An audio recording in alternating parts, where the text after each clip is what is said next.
নমস্কার বন্ধুরা, আপনারা সবাই কেমন আছেন? আশা করি ভালো আছেন। আজ সকাল সকাল রান্না করে চলে আসছি। এখন বাজে 9:45।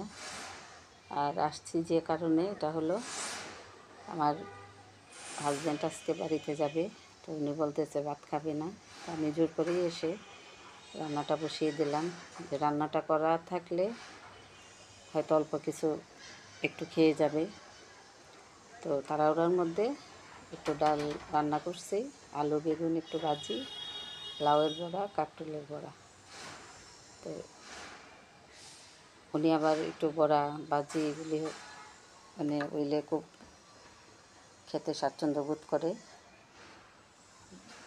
বড় মাছটা তেমন একটা খাইতে চায় না, ভাজি ভর্তা অনেক পছন্দ। তো ওনার উদ্দেশ্য করেই আজকে রান্নাটা সকাল সকাল।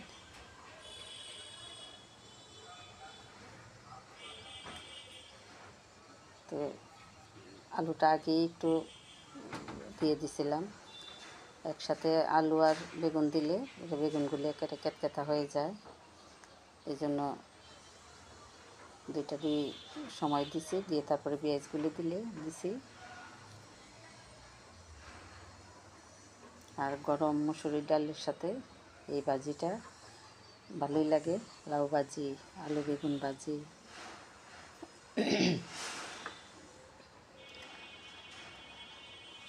ভাজিটা হয়ে আসছে, নামিয়ে ফেলবো। মিষ্টি কুমড়ার বড়াগুলি দিলাম।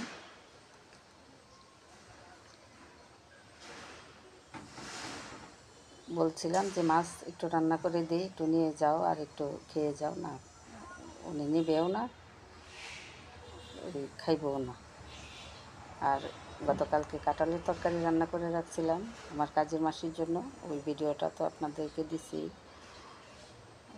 ওই তরকারিটা ওনার কাছে দিয়ে দিব কাজের মাসির জন্য।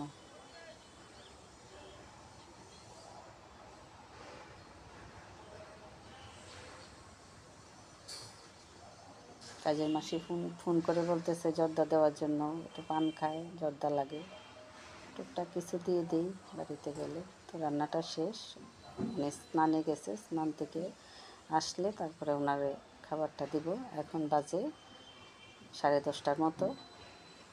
তো স্নান থেকে আসলে তারপরে ওনারে খাবার দিয়ে, আজ আর কিচ্ছুই রান্না করব না, এটা দিয়ে নিজেরাও খাবো। তো আজ এই পর্যন্তই। ভালো থাকবেন, সুস্থ থাকবেন, আমার পাশে থাকবেন।